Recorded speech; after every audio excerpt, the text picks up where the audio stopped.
Hi, my name's Greg, and welcome to Sign Time. Let's take a look in the neon room.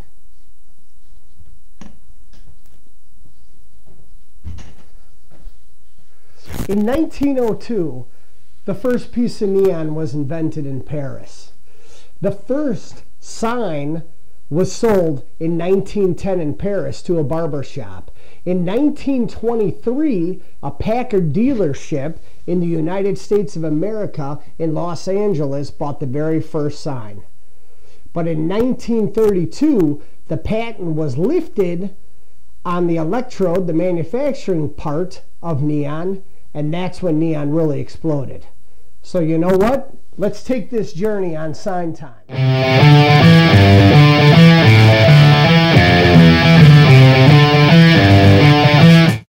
Tools of the trade.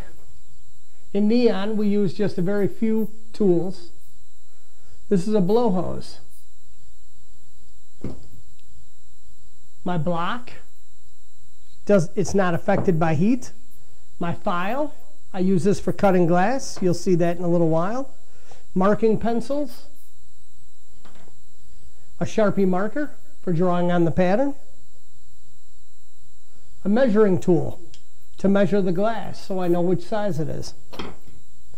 Corks to fit in the end of the glass so I can put my blow hose in here and produce pressure by blowing. A measuring device so I can measure the pattern, like this letter R. Electrode holders, they come in lots of shapes and sizes. And electrodes.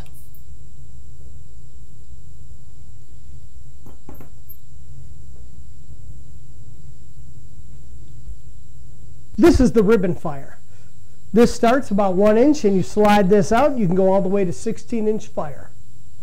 It's good for making nice round bends. This is a 24-inch, same thing. You could slide this out. This one I use for making small little letters and signs. This one slides out and it's a little 6-inch burner and I can work around it pretty easily. This is my hand torch. This is nice because I can bring this torch to my work. So when I have a big sign laid out and I'm welding together the final pieces, I can use this. And I could also use it to tubulate, which you'll see later on the manifold. This is a 5-point crossfire. This is good for small little bends and welding glass together, which you'll see soon. Before we embark on this journey, there's one thing I have to bring up. Safety. That's the most important. You always wear your safety glasses, and because of the mercury and phosphorus and other chemicals inside this room, we never ever have any food or drink in here. Neon comes in many sizes. This is a 20mm tube. This is a 15mm tube. 15mm again.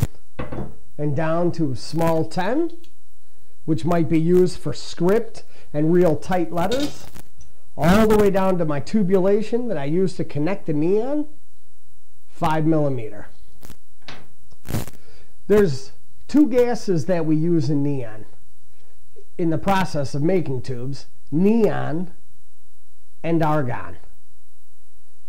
There's other gases that people use, but in the sign manufacturing it'll be one of those two.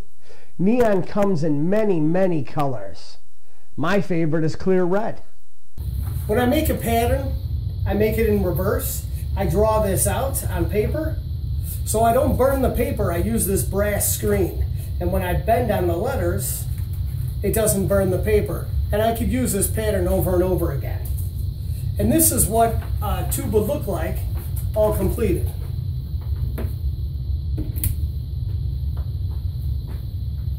In between, I paint out so the letters really stand out.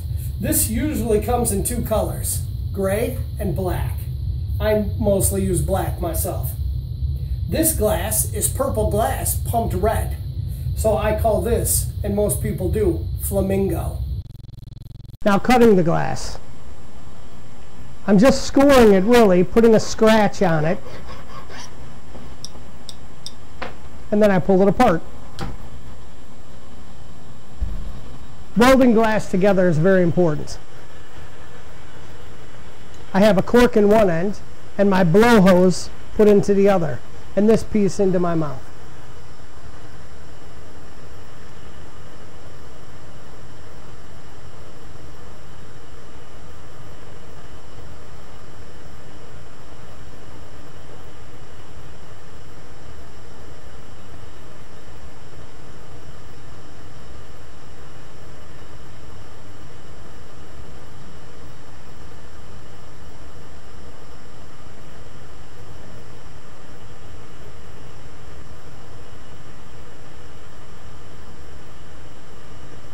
I'm blowing out just a little bit to make the walls of the glass the same. And there you go, that's a basic weld. And this is the ribbon fire. It's used for bending curves. And like I said before, I can adjust the flame's length.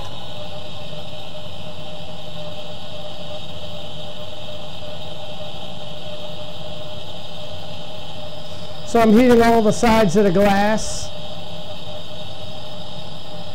And then I could feel it starting to get soft. See?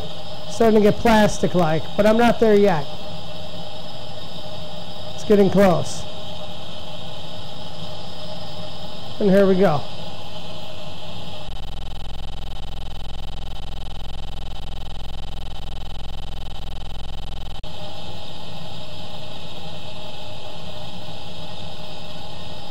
And I still have plenty of time to move around. Okay, first of all, we have a piece of glass. This is 10 mil. We lay it down. I give myself 2 marks. 3 marks right there. Now to the fire.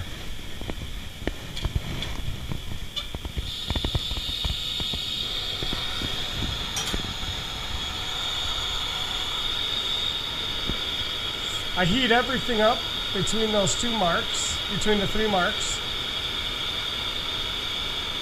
Back and forth. The glass is getting hot. I can feel it bending already. Now I'm holding the lines upwards. And the first bend is going to be a 90-degree bend. I give it a little bend, and then I blow into it. Then I lay it on the pattern.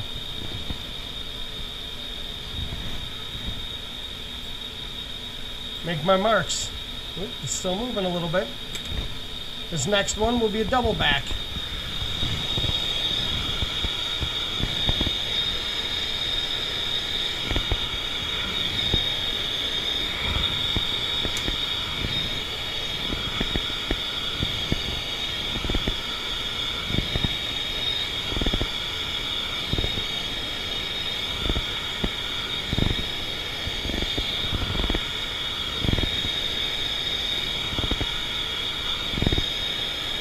Starting to get soft.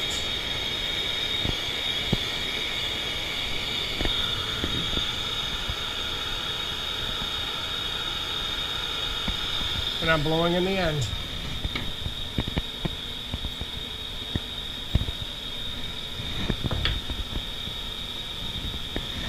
And the next one will be a drop bend.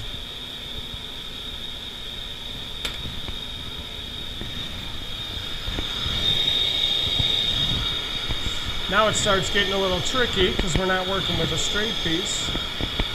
We're working with a piece, a little couple bends on there, so I really have to adjust my body to the fire. I'm trying to get the piece that I'm trying to heat hot, but I'm trying to stay away from that 90-degree bend, the first bend that we made. So I'm really trying to work this thing to get everything between those lines as hot as I need to be. Which turns out it's about 1400 degrees, I guess. And here we go.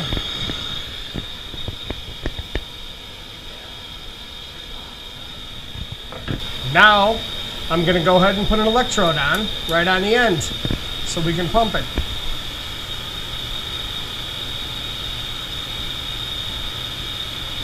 Then I'll have to blow into the end so it doesn't collapse.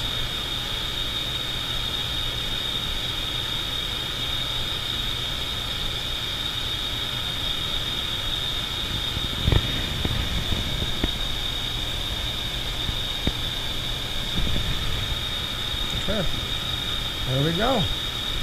That's fun.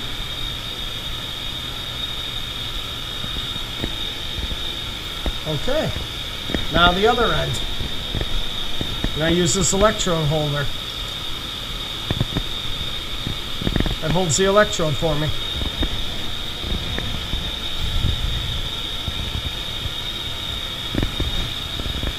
Here we go. Try to do this without using my blow hose and see how well I do.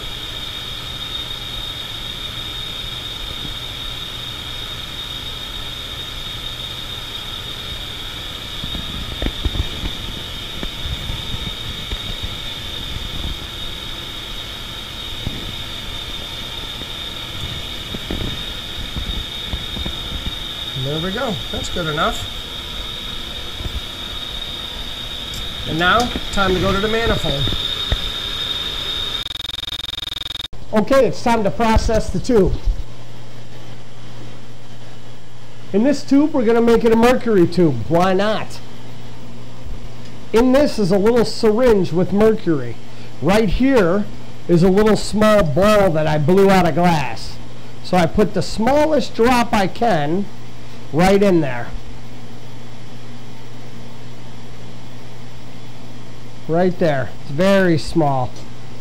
And it's going to fall down and drop into there. There it is. It's sitting right down inside that ball.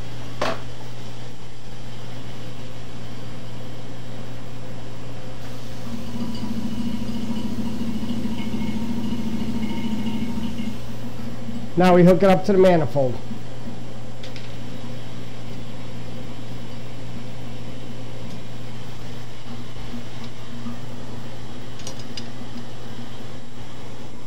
This goes to a very large transformer underneath the table.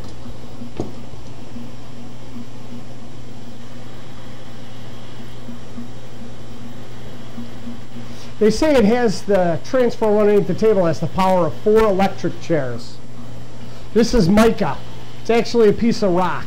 Electricity has a hard time shooting through it. So if the electricity is going to shoot through it, it won't shoot through the mica. Now what I'm doing is I'm producing lightning. And how lightning works is the pressure. The lower the pressure, the easier lightning is to fire. Now I'm sucking out the pressure. And then I hit in the electricity. Oops. Then I hit in the electricity. And there it goes. Now what we're doing is we're burning oxygen. We're burning the potato chips I ate, all the food, that lousy Coke I had. We're burning that all out of there. Now I evacuate just a little bit out. This pencil helps me decide what temperature. What I want to do is bring it to about 450 degrees or so, the piece of glass, and I use that by using the electricity to heat it up.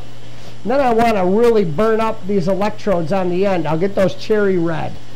When that happens, I know the tube is pure. Then I'll pull everything out. The tube will be totally empty of atmosphere, of everything. Then that's when I introduce the gas, and you'll see.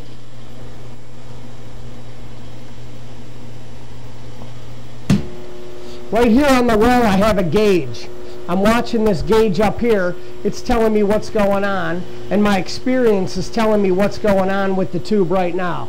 So it's getting hot fast for today.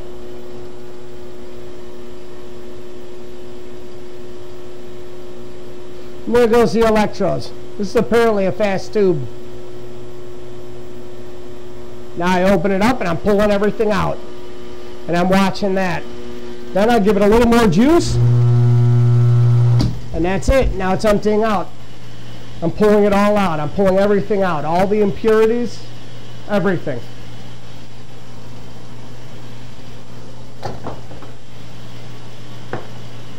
Now we just let the tube cool just slightly, just enough when I could touch it.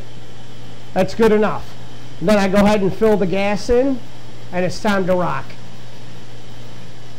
That little ball of mercury is still sitting in here.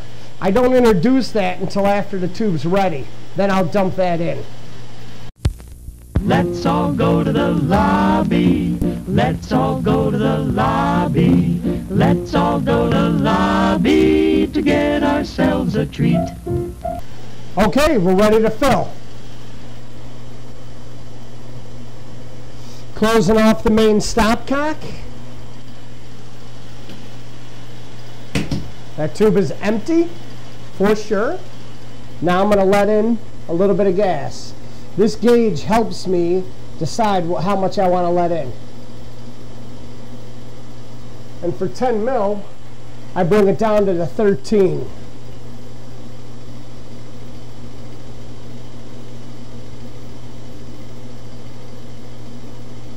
That's close enough.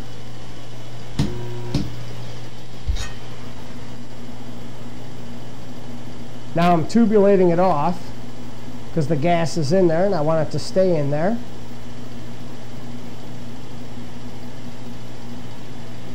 There we go.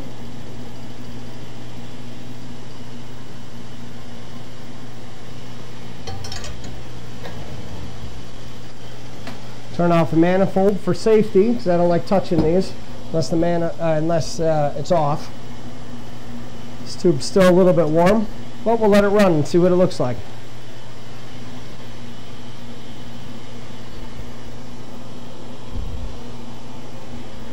This is just a burn-in transformer, just a smaller transformer, so I could check the tubes to make sure they're good.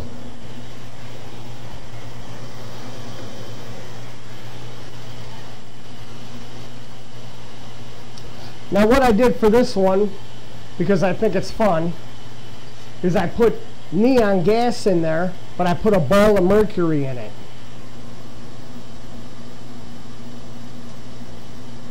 So we let it burn in for just a little while, and then what I'll do is I'll dump in the mercury and you'll see the difference. At the end here, I left a little ball of mercury. Normally this tube I would have filled it with argon, but I think it's pretty interesting when you dump the mercury ball and it runs through the tube. So here we go. Let's see if we can get this going down there. There it comes. Little tiny ball. There it goes.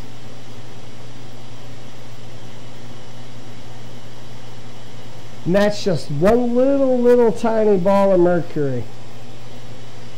Come on, little girl.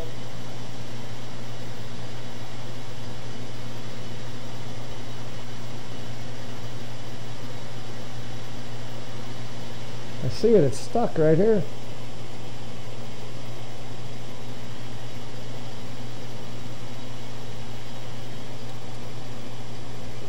There it goes.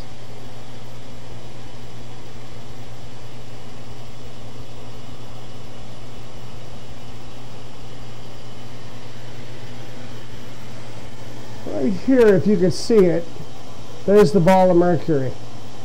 And if I let it go all the way down through, this tube would turn all the way from red to blue. And then, if I took it outside and it was winter, it would turn red. Till the tube got warm, then it would automatically start turning blue. It's kind of neat. I think it's cool. Alright, and that's it. That's how you process the tube. I'll cut this off, and this tube's ready to go.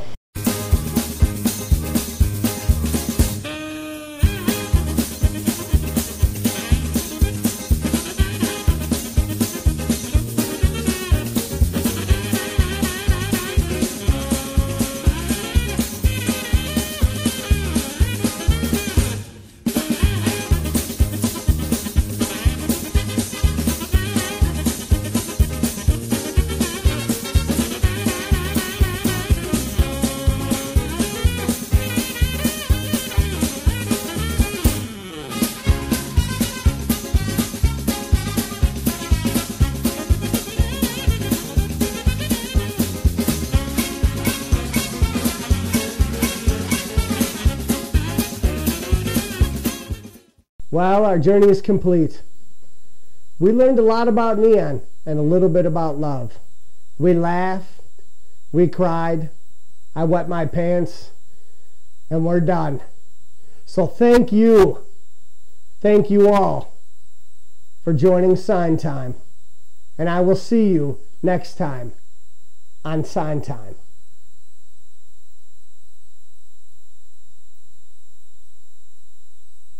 How long do I have to stay frozen?